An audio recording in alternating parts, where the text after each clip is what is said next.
যে কপালে সেজদা নাই ওই কপালে থুতু মারা উচিত, থুতু মারা উচিত বেটা, থুতু মারা উচিত তোর ওই কপালে। লানত তোর ওই কপালে বেটা, লানত তোর ওই কপালে। মানুষের ঘরে জন্ম নিয়ে, মুসলমানের ঘরে জন্ম নিয়ে একটা সেজদা দিতে মন চায় না, লানত। থুতু মারলাম তোর কপালে বেটা। একজন বিবেকবান মুসলমান, একটা ছেলে ভাবো মিয়া, এই পৃথিবীতে হাত পাও চোখ কান মানুষের দিমাগ সব অঙ্গ মানুষ দুনিয়ার কামাই রোজগারির জন্য উপার্জনের জন্য মানুষের ব্যবহার হয়, কিন্তু এই কপাল খোদার কসম ভেবে দেখেন দুনিয়াবি কোনো আয় উপার্জনের জন্য কপাল ব্যবহার হয়? কোনো কামে লাগে? এটা দিয়ে কি মাড়ি কাটে না? এটার কোনো কাম নাই। দুনিয়াবি কোনো কামে কপাল ব্যবহার হয় না। তাহলে কপাল এটা আল্লাহ তাআলা কেন বানাইলেন? তাইলে আল্লাহর কসম বন্ধু, কপাল আল্লাহ শুধুই সেজদার জন্যই বানাইছেন। অতএব যে কপাল সেজদা দেয় না ওই মানুষ না,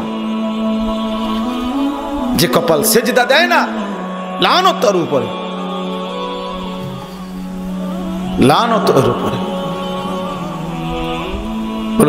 কেন বলে? হ্যাঁ, কোরআন শরীফ আল্লাহ বলছে ইবলিস যেদিন সেজদা দেয় নাই সেদিনই আল্লাহ তাকে বলছে ওয়া ইন্না আলাইকাল লানাতা ইলা ইয়াউমিদ্দিন। কি বলেন?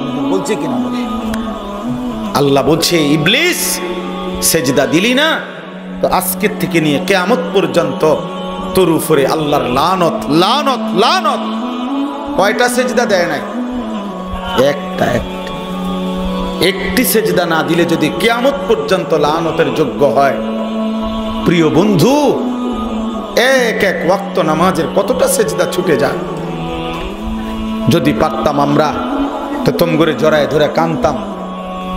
প্রিয় ভাই, চেহারা দেখলেই বোঝা যায় নামাজ পড়ো না অধিকাংশ। আহা দোস্ত, বেনামাজির চেহারা চিনা যায় দোস্ত। বেনামাজির চেহারার মধ্যে কোনো দয়া মায়া থাকে না। বেনামাজির চেহারার মধ্যে মনুষ্যত্বের কোনো ছাপ থাকে না। বেনামাজির চেহারা জানোয়ারের চেহারাই হয়, বুঝাই যায়। আমারে বললে আমি দাঁড় করে থাকবো, একেবারে একজন একজন করে দাঁড় করে থাকবো ইনশাআল্লাহ। দাঁড় করাইতে পারবো আশা করি। 100 জন দাঁড় করাইলে আশা করি 2-4 জন হয়তো ভুল হইতে পারে, বাকি ঠিক হবে।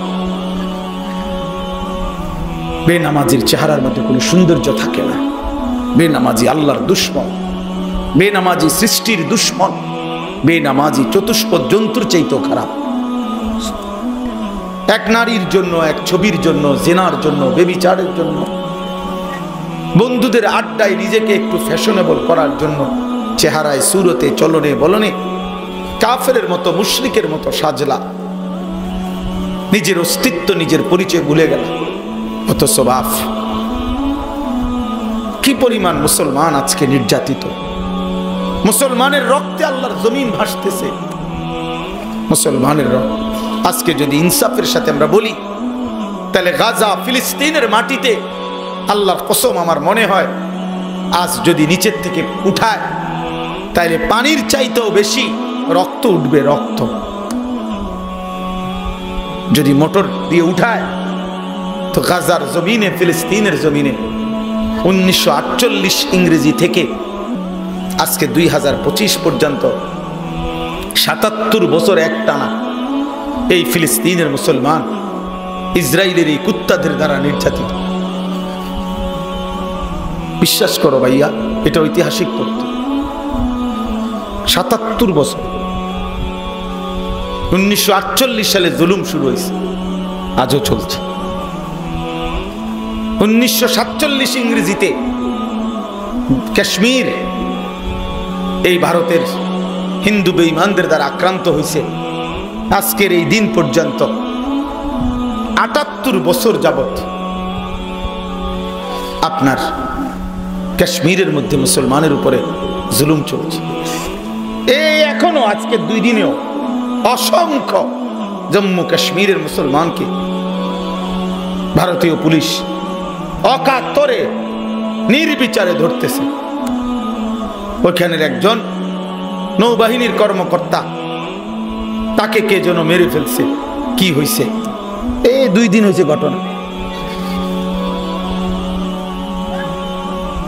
একেবারে পাইকারি ভাবে মুসলমান সব গাড়িতে পুরাইতেছে আর কারাগারে পাঠাইতেছে।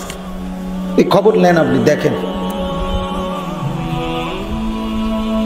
একটি প্রদেশেই ভারতের উত্তরাখণ্ড একটা জায়গার নাম, ভারতের 170টা চাইতে বেশি মাদ্রাসা সিলগালা করে বন্ধ করে দিচ্ছে গত 15-20 দিনের ভিতরে। প্রতিবেশী দোস্ত, প্রতিবেশী মনে রাখো, পায়ে ফাড়া দিয়ে আমরা দেশে কয়, আমরা দেশের, আমরা এক দেশের মানুষই তো। আমি জুতাত ফাড়া দিয়া কাজ্জা করে, ইচ্ছা করে ঝগড়া যেটারে কয়, মানে পায়ে ফাড়া দিয়ে কি করে ঝগড়া করে, জুতাত ফাড়া দিয়ে। আমাদের প্রতিবেশী কিন্তু আমাদের কাঁটাতারের এই বেঈমান পায়ে ফাড়া দিয়া ইচ্ছা করে ঝগড়া বাজাইতেছে। এজন্য বন্ধু আমার, কতদিন আর এই রং তামাশা করতে পারবা নিশ্চিন্তে কেউ জানে না।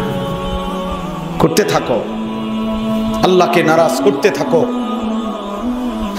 সেজদাবিহীন জিন্দেগি কাটাইতে থাকো। যুবক, আগামীর পৃথিবী তুমি মুখোমুখি হবা। বয়স্করা চলে যাবে তোমার আগেই। 60 বছরের চাচার লেগে তুমি চিন্তা করো না, 80 বছরের মুরব্বীর জন্য তুমি ভাইব না, কারণ আশা করা যায় তোমার আগেই তিনি কবরে চলে যাবে। ঠিক না?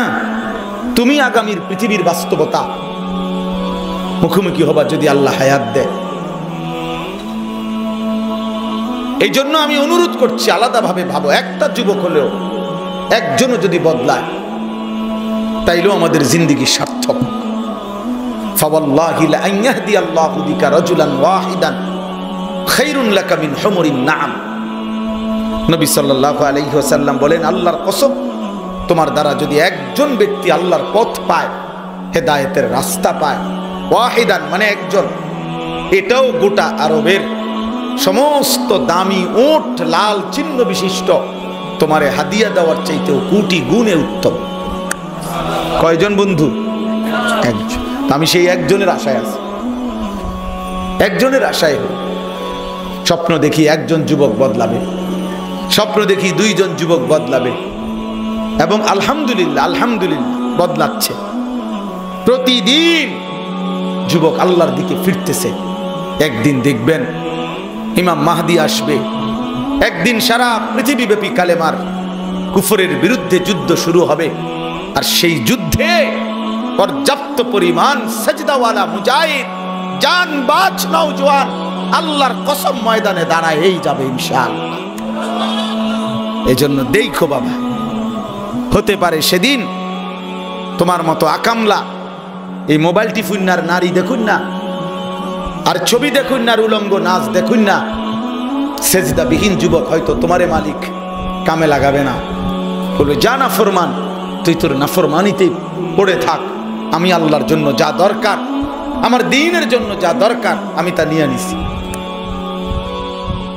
আমি তা নিয়ে নিছি।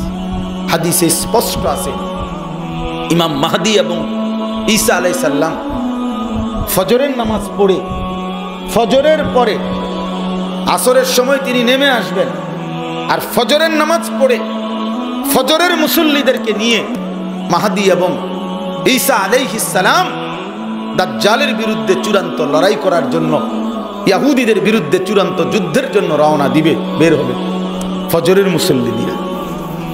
তো যেই অপদার্থ নাফরমান 9টার আগে ওঠে না, এই হাইওয়ান ইসলামের পক্ষে লড়বে কেমনে বলেন? মাকসুদ হয়তো ওড়ে 9টা বাজে, তো 9টার সময়ই ফজরের নামাজ হয়, বলেন? তুই তো কিচ্ছু খুঁজে পাবি না, তুমি তো কিছুই খুঁজে পাবা না, তুমি তো অভিশপ্তদের কাতারে ঝুঁকে যাবা, তুমি তো দাজ্জালের বাহিনীর খপ্পরে চলে যাবা, তুমি তো বেঈমানদের দলভুক্ত হয়ে যাইবা। দাজ্জালের ফিতনা আর এমনে ফিতনা অনেক ব্যবধান দোস্ত। 2021 সালে আমার পাও ভাঙ্গিয়া গেছিল মোটরসাইকেল অ্যাক্সিডেন্টে, করোনার এই পরপর সময়, তখন আমি প্রায় 3 মাস বিছানায় বসা ছিলাম। তখন আমি সবচেয়ে বেশি যেই পড়াগুলো পড়ছি কিতাব, এই এক বসা থেকে পাও ভাঙ্গা লম্বা করে, এখানেই পেশাব পায়খানা খানা অজু নামাজ সব এক জায়গাতে, মানে জানাই না হসপিটাল থেকে বসাইছে বাসাত শোয়াইছে, ও এখানেই পড়েছিলাম, আর নড়তে পারতাম না। তখন এই দাজ্জাল এবং কিয়ামতের আলামতের উপরে সবচেয়ে বেশি পড়ছিলাম আমি ওই সময়টা। তখন দেখছি দাজ্জাল ভয়ানক ফিতনা। বাবা, দাজ্জাল একজন ব্যক্তি, ইন্নাহু শাবুন, একেবারে বিশুদ্ধ হাদিস, সহি হাদিস, নবীজি সাল্লাল্লাহু আলাইহি ওয়াসাল্লাম বলছে দাজ্জাল হবে যুবক। শাবুন মানে কি? যুবক। কাতাতুন, প্রিয় বন্ধু শুনো, দাজ্জালের দ্বিতীয় পরিচয় হলো, নবীজি বলছে তার চুল হবে কাতাত। কাতাত বলা হয় স্বাভাবিকতার পরিপন্থী এলোমেলো চুল। এই তোমাদের যাদের চুল, এগুলো এই সমাজের মুসলমানদের চলমান ধারার ব্যতিক্রম, আল্লাহর কসম, এগুলো দাজ্জালের চুল। এগুলো দাজ্জালের চুলের ট্রায়াল হচ্ছে তোমাদেরকে। হাসো, হাসলে ক্যামেরার সামনে আসো, যাতে তোমার শুই না যে ভাল লাগছে এটা উঠানো হোক। এ তো দাজ্জালের ট্রায়াল হচ্ছে। মোতালেব এরশাদ হুজুরের কাছে পড়ছি দিদি। হ্যাঁ, আমার এক ওস্তাদ ছিলেন আমাদের দুজনের, এরশাদ হুজুর, হযরত মাওলানা এরশাদুল্লাহ রাহমাতুল্লাহ আলাইহি। আমরা দুইজনই হুজুরের কাছে পড়ছি টুমচর মাদ্রাসায়। আমার মনে আছে হুজুর একটা কথা বলছিল একবার, কইছিল, রে বাপ, কিয়ামতের বহু আলামত আল্লাহ তাআলা দেখাবে এই পৃথিবীতে। তো হুজুর বলতেন যে বাবা, দোয়া করো নিজের জন্য বেশি বেশি, যে আল্লাহ কিয়ামতের কোনো মন্দ আলামত আমারে দিয়ে দেখায়েন না। বুঝেন না হুজুর? তাই না হুজুর? এই কথাটা বুঝছি না হুজুর, কি কইছে?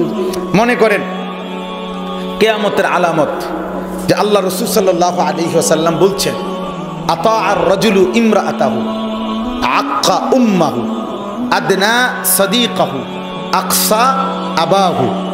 এই 4টা কইলাম। আল্লাহ নবী সাল্লাল্লাহু আলাইহি সাল্লাম বলছে কিয়ামতের একটি আলামত হলো পুরুষ তার স্ত্রীর গোলামি করবে, মার নাফরমানি করবে, বন্ধুকে কাছে টেনে নিবে, বাবাকে দূরে সরাই দিবে। কথা বোঝেন নাই? এগুলো কিসের আলামত? এখন এইটা আল্লাহ কাউরি না কাউরিতে দেখাবে কিনা? তো হুজুর বলতেন, দোয়া করো যে আল্লাহ এমন নিকৃষ্ট আলামত কিয়ামতের আমারে দিয়ে দেখায় না, আমি যেন সেই ছেলে না হই যে বোর গোলামি করে, আমি যেন সেই সন্তান না হই যে মারে কষ্ট দেয়। তাইলে তো মানুষে কইব কি, ও রে কিয়ামতের আলামত রে, তে তার মারে কি দিতে আছে? এই তাহলে বুঝা গেল আল্লাহ তাআলা কিয়ামতের এই আলামত কারে দিয়ে দেখাইল? আমারে দিয়ে দেখাইল, আমারে দিয়ে দেখাইল। আমি বদনসিব কিনা তখন বলেন? আমি মন্দ কপাল। নবীজি সাল্লাল্লাহু আলাইহি সাল্লাম বলছেন, ওয়ায়ুকসারু জিনা, কিয়ামতের আলামত জিনা বেড়ে যাবে, ব্যভিচার। তো সেটা যদি তোমারে দিয়ে দেখাইলো যে তুমি নারীর সাথে অশ্লীলতা অবৈধ সম্পর্ক করে জীবনটা শেষ করে দিচ্ছ, তাহলে কিয়ামতের এই চিহ্ন তো প্রকাশ হলো তোমারে দিয়ে। এজন্য প্রিয় বন্ধু, বুঝতে শিখো, ভাবতে শিখো, ভাবতে শিখো। অসংখ্য ছেলে এমন আছে বাবার সামনে 2 মিনিট দাঁড়াইতে রাজি না। কবে না কি তৈছে, কবে না শুনতেছি না, হের সামনে কইলে তো হয়। এমন বেয়াদব আছে কিনা বলেন না কেন? তার বাপে ডাকতেছে, বেয়াদবে কইবে না শুনতেছি না, কইলে তো হয়, এটা হেনতে হেনতে কইলে তো হয়, কাঁচাই উনের কিতা আছে। তার মানে বাবাকে দূরে সরাই দিছে, বাবার সামনে 2টা মিনিট দাঁড়াইতে রাজি না, নাফরমান। আর বন্ধুর সাথে আড্ডা দিতে দিতে 3টা বাজে বেরোইছে, রাতের 11টা বাজে। 8 ঘন্টা কিছু অসৎ, দুষ্ট, চরিত্রহীন, লম্পট নারী, ছবি, উলঙ্গ কথা, অশ্লীল কথাবার্তাই বলতেছে, এরকম বন্ধুদের সাথে আড্ডা দিতেছে। তাইলে মনে রেখো যুবক, তোমারে দিয়ে আল্লাহ কিয়ামতের এই চিহ্নটা দেখাইল, কিয়ামতের এই আলামত, নিকৃষ্ট এই চিহ্ন তোমারে দিয়ে দেখাইল। এই জন্য বললাম আর কি, যে দাজ্জালের এই চুল এরকম হবে, এটা তো নবী বলছেন। তো দুর্ভাগ্য ওই যুবকদের উপরে যে তোমারে দিয়ে আল্লাহ তাআলা এটা দেখাইল, দাজ্জালের ট্রায়ালটা তোমারে দিয়ে করল। এজন্য সমান করো চুল, সমান করো, চারদিকে সমান করো। সেলুনের এই এব্রথেব্র চুল রাইখো না বাপ। কোরআন শরীফে আছে, হাসরের ময়দানে ফেরেশতারা জাহান্নামীদেরকে জাহান্নামে ফেলবে কিভাবে? ফায়ুখাযু বিন-নাওয়াসি ওয়াল আকদাম। কি অর্থ কি কও? চুল, সামনের চুলের অগ্রভাগ, এই বড় চুল, সামনের বড় চুল ধরবে আর দুইটা ঠ্যাং ধরবে। ছাগলের বাচ্চা যেমন আলগি দেয়, এই সামনের চুল ধরে আর দুই ঠ্যাং ধরে ফেরেশতা আলগি দিয়া ছাগলের বাচ্চার মতো ছুড়ে মারবে। চাপ নাফরমান, খুযুহু ফাগুল্লু সুম্মাল জাহিমা সাল্লু। আল্লাহ বলবে ফেরেশতা তারে ধর, নাফরমানদের ধর, বাঁধে। ফাগুল্লুহু অর্থ বাঁধ, টাইট করে বাঁধবে। এরপরে আল্লাহ বলবেন সুম্মাল জাহিমা সাল্লু, এবার নাফরমানকে একটা লাঠি দিয়ে জাহান্নামে ছুঁড়ে মার, মার লাঠি মার, একটা লাঠি দিবি যাতে জাহান্নামের মাঝ বরাবর। ফাত্তালাআ ফারাআহু ফি সাওয়াইল জাহিম। কোরআন কথা বলে দোস্ত।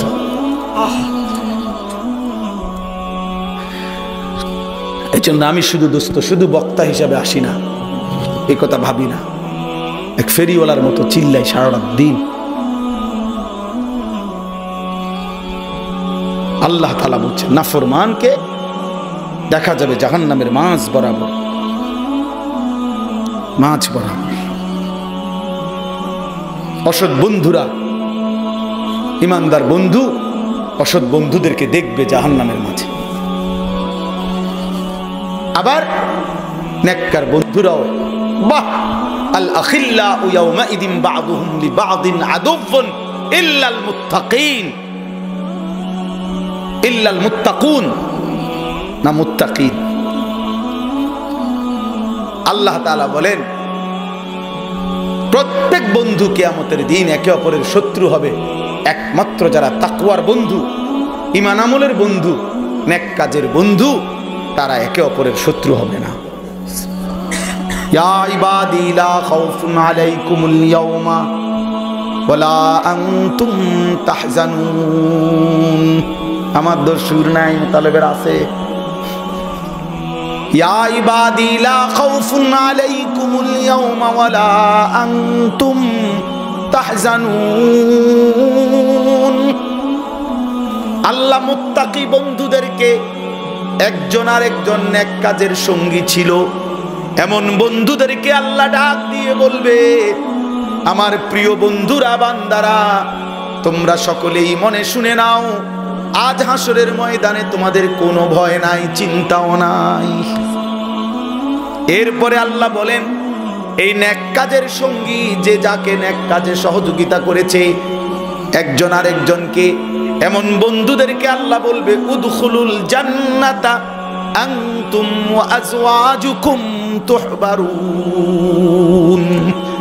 আল্লাহ বলবে তোমরা প্রত্যেকেই তোমাদের সঙ্গী, তোমাদের বন্ধু, তাদেরকে সঙ্গী করে, হাত ধরাধরি করে, গলাগলি করে, তুহবারুন, খুশিতে খুশিতে, উদখুলুল জান্নাহ, একসাথে জান্নাতে ঢোকো।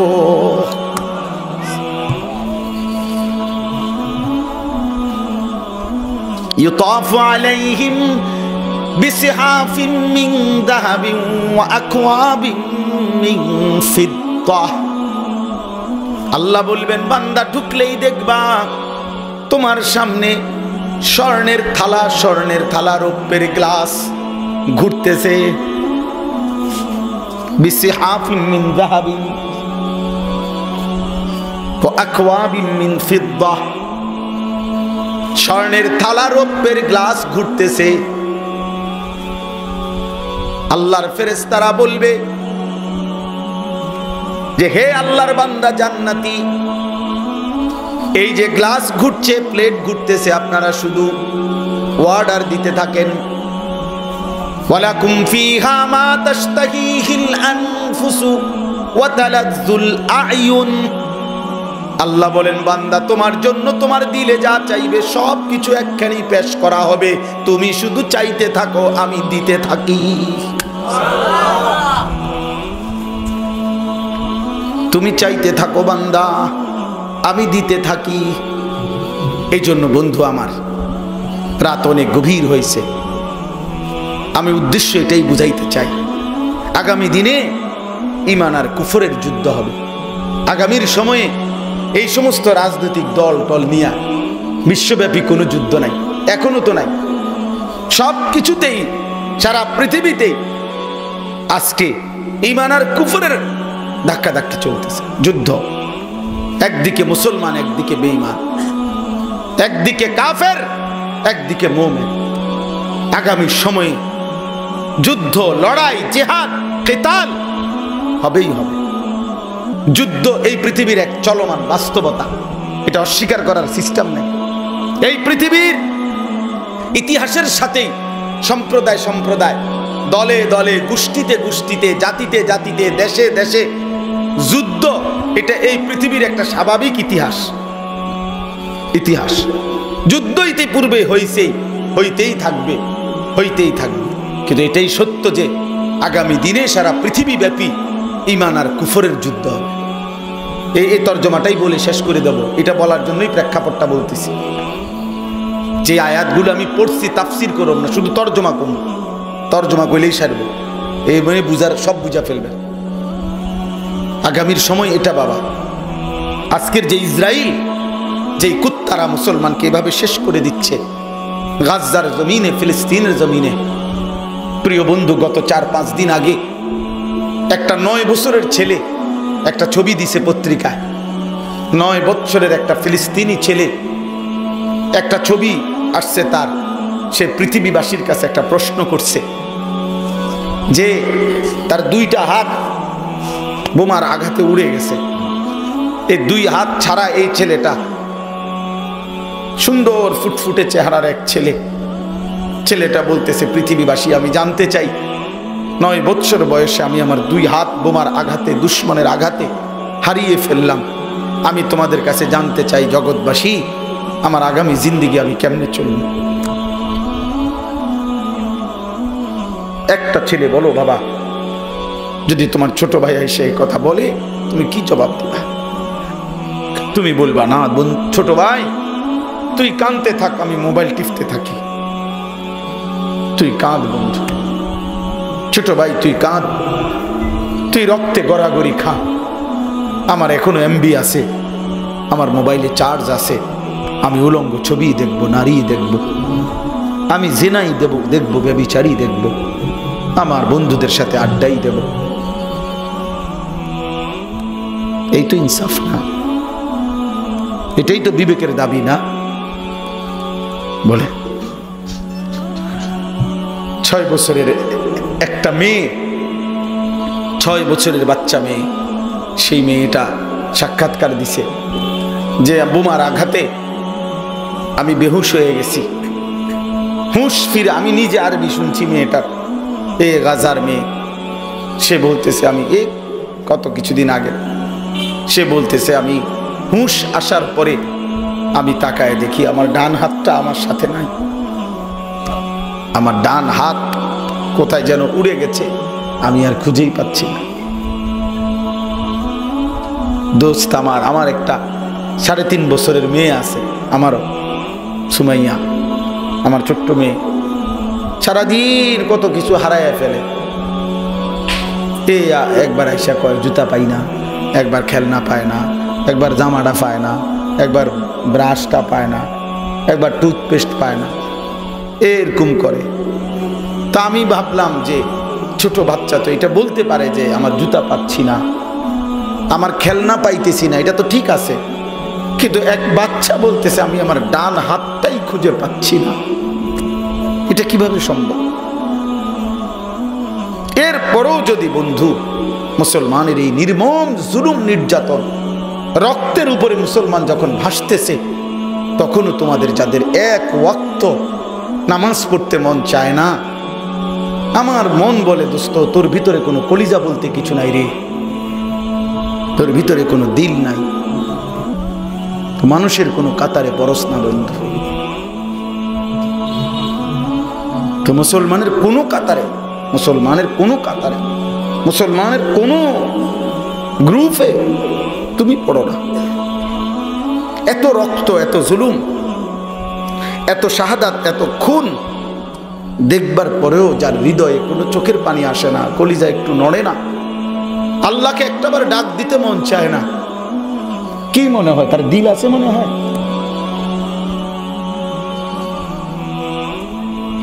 প্রিয় ভাই, রহম করো নিজের উপরে। রাত অনেক, এই গভীর রাতে নিজের উপরে দয়া করো। আগামী দিনের ইসলামের জন্য যদি আমাদের এই যুবক ভাই তোমরা না লড়ো, তোমরা প্রস্তুতি না নাও, তোমরা যদি কলিজার খুন দিতে, তোমরা যদি জিহাদ ফি সাবিলিল্লাহ, কিতাল ফি সাবিলিল্লাহ, আল্লাহর জন্য জীবন বিলিয়ে দিতে যদি তোমরা স্বপ্ন না দেখো, তো স্বপ্ন দেখবে কে? ইসলামের জন্য লড়বে কে? কালেমার জন্য লড়বে কে? দ্বীনের জন্য লড়বে কে? বলেন। বুড়ারা, বুড়ারা লড়বে না তো? অথচ মজলুমের কি পরিমাণ আহাজারি, ফিলিস্তিনের মানুষের কি পরিমাণ আহাজারি, কাশ্মীরের মুসলমানের কি পরিমাণ আহাজারি, রোহিঙ্গা মুসলমানের কি পরিমাণ আহাজারি, চারিদিকে মজলুমের আহাজারি। তাহলে মজলুমের এই আহাজারিতে আমাদের নওজোয়ান, আমাদের জিম্মাদারি, আমরা আল্লাহর দিকে ফেরা দরকার। আমরা এই বঞ্চিত মানবতাকে, এই অসহায় মানবতাকে বাঁচানো আমাদের দায়িত্ব ছিল। অথচ আমরা পেরেশানিতে আছি। তুমি মানুষের বাঁচাইবা কিতা? তুমি নিজেরে জাহান্নামের মধ্যে ফেলে দিচ্ছ। তোমারে ফিরাইবো কখন? তোমারে দিয়া মানুষের ফিরাবো কখন? কোনোটাই তো বুঝতেছি না, কোনোটাই তো বুঝি না। কি করবো আমি অনেক সময় এটাই বুঝি না। আল্লাহ আমাদেরকে বুঝ দান করেন।